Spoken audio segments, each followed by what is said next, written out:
Star Wars Jedi Fallen Order has now had its gameplay reveal, so I thought, you know what, why don't I make a video giving my thoughts on what we've seen. Please do bear in mind that these thoughts will be in my opinion, and if I miss a point, then I apologise, but I'm not perfect. That being said, I'll try my hardest not to miss anything that's worth talking about. Be sure to let me know your thoughts down in the comments section as well, I'd really appreciate that. Let's get a bit of a conversation going. But without further ado, let's get into this video. One of the first pieces of information that they told us was that Cal Kestis' mission would be to restart the Jedi Order.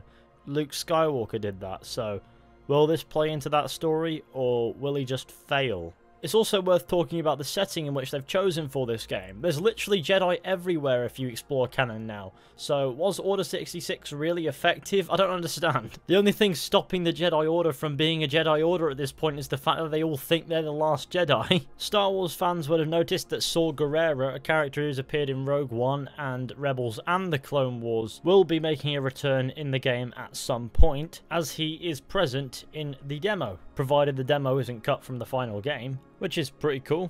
One thing I noticed throughout the demo clip is there was a lot of parkour in it, so I'd imagine that this will play into the gameplay quite often. You've also got your climbing and things, which makes sense. You are a Jedi, why would you want to be stuck on the ground? The gameplay demo mission is about freeing Wookiees. Now, I don't know about you, I've got nothing against Wookiees, but that's not the most interesting thing that they could have done with a demo. Though, of course, it's not quite about the player's objective, it's about how the player engages the world. Now, it appears as if your lightsaber is usable as a torch. That is a cool little feature. It doesn't really mean very much, but it is there, so fair enough. I mean, it produces light, so being a torch is quite a useful tool to have. Graphically, the demo showed off the game to look quite pleasant. I mean, it's not the best that I've ever seen, but the environment sure does look nice. Though I'll need to see more gameplay if I'm to form any actual opinion on that. I need to see how different environments look in that. It does appear as if this game has a double jump. Now, I haven't seen one of those in years. Now, the lightsaber combat in this looks stupidly satisfying, but nothing too special. Nor does it need to be. Finishers look awesome. Combat is apparently thoughtful, including typical blocking, parries, deflection, force abilities and all of that. Apparently there will be a challenge, but the gameplay didn't show that, barring the player deliberately getting hit a few times. Later on in the gameplay, it seems to show us what I can only describe as a special attack on a giant spider creature. And this enemy type does look a little bit annoying, but the special attack on it looks pretty cool. It appears as if in combat you have to adapt to different enemy types, adjusting your pace, your tactics and all of that to make sure that you win. Which is one way to create that thoughtful combat system in which you're not mindlessly massacring stormtroopers all game. Which is something that I can appreciate, because without a little bit of challenge, a game is just going to be shoddy, isn't it? There appears to be a level up / skill points aspect to the game in which you can upgrade your skills and things, which means that the gameplay probably represents a middle level build, so by the end who knows how powerful you'll be.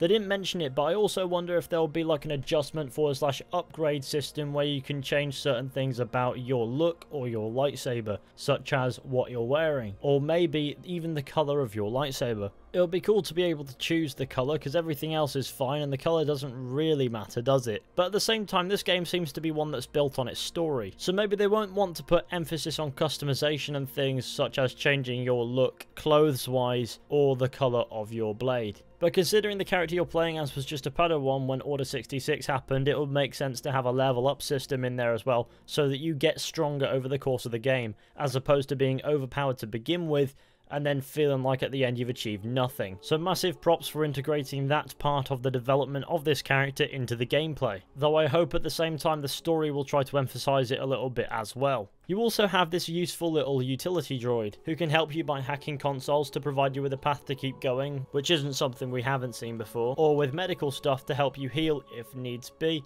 and can scan the environment to reveal details about it, such as information about the planet you're on and etc. He also appears to be a cool little gimmick for the area map, so that you can actually see what's coming without having to pause the game. Now, I've got nothing against pausing for the map, but if you can do something like this, then you might as well. Makes that droid seem a little bit more useful. It also makes more sense, so you know where you're going, but at the same time the character does, as opposed to just having a map in the pause menu and suddenly you know where you're going, even though that would make no sense with regards to the story. Moving on, there's one thing that I did notice. It doesn't appear as if there's much of a stealth aspect to this game, as this gameplay seems to have a lot of emphasis on the combat and, of course, using the parkour and your droid to traverse the world, as well as using the force where appropriate. Now, there was one point where I noticed that there seems to be a lack of stealth in this game, where you approach a stormtrooper from an angle close to the behind where you wouldn't be seen, and suddenly the stormtrooper just turns around and starts shooting at you despite being distracted as is. I won't complain if there's no stealth to this game, as it was never marketed as a stealth game, but you would have thought that being a surviving Jedi post Order 66, some sort of stealth would have been imperative to survival. But you know what, I won't rule out stealth as being a part of this game potentially until I've seen something that's pretty concrete against it.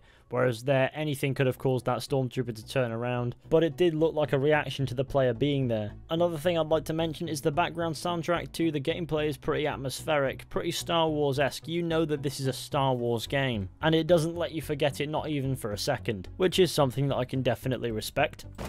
I just heard from the captain. They're coming. Oh, this is it. At least we have the high ground.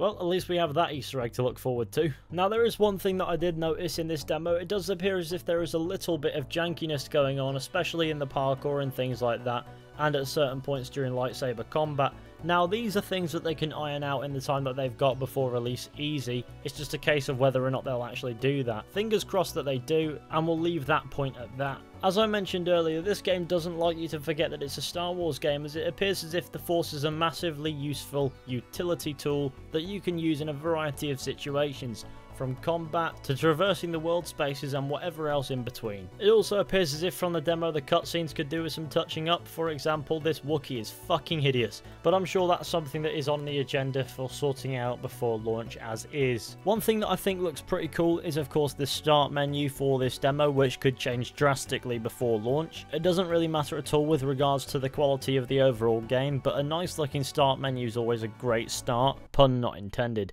So overall, this demo wasn't the most amazing thing that I've ever seen. However, nor do I expect this game to be, because it doesn't need to be. If it is, it'll be a nice bonus. However, from those limited 10 to 15 minutes worth of gameplay that we got there's only so much that we can gather from it. There will be some more at the Microsoft conference, I do believe, and maybe that'll help us come to a deeper understanding of the game that we've been presented with here. That being said, a lot of what's shown can and probably will change before launch, but all in all, it's suffice to say that I am satisfied with the gameplay that we've got today. And I'm also quite curious to find out more about this game and whether or not EA can actually redeem themselves when it comes to making Star Wars games. I'm sure we'll find out soon enough. So, thank you all for watching this video. I hope you enjoyed. Be sure to go ahead, leave a like, subscribe, share the channel with your friends, and let me know what you think down in the comments section.